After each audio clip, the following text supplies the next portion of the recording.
আসসালামু আলাইকুম সবাইকে।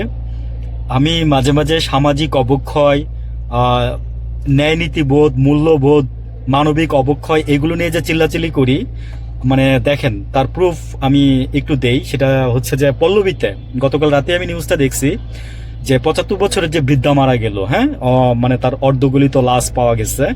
আর ছেলেরা কিন্তু ভালো সুশিক্ষায় মানে শিক্ষিত।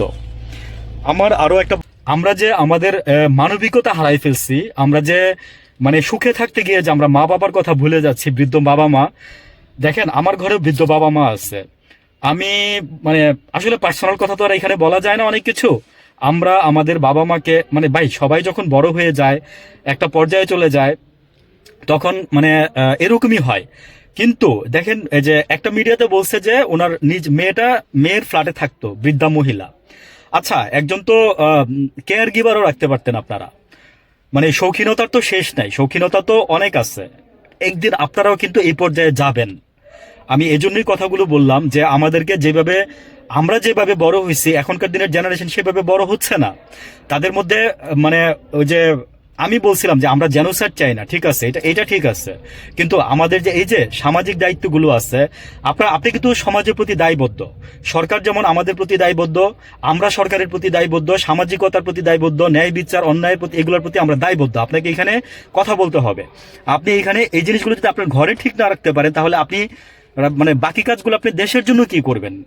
আপনি দেশের জন্য তো কিছু করতে পারবেন না। তখন আপনাকে এখানে দেখতে হবে। এই যে ঘটনাটা যে ঘটলো, হ্যাঁ, বৃদ্ধা মহিলা মানে ঈদের আগে মানে মারা গিয়ে উনি আজকে অর্ধগলিত অবস্থায়, পোকা অনেকে শরীরে ধরে গেছে, পড়ে আছে। পরে এখন এই যে আশেপাশের লোকজন যখন এটা নিয়ে ধিক্কার দিচ্ছে, তারা আবার নাকি শুনতেছে যে টাকা দিয়ে মুখও বন্ধ করতে যাচ্ছে। কেন ভাই?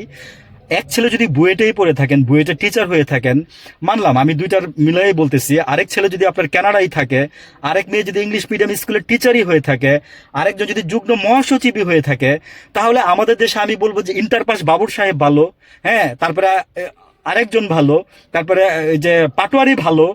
আমি বলছি না যে মানে পড়াশোনা যদি আমাদের নিজেদের মনস্তাত্ত্বিক বিষয়গুলোকে যদি চেঞ্জ না করে, তাহলে ওই পড়ালেখা করার আমার কোনো দরকার নাই।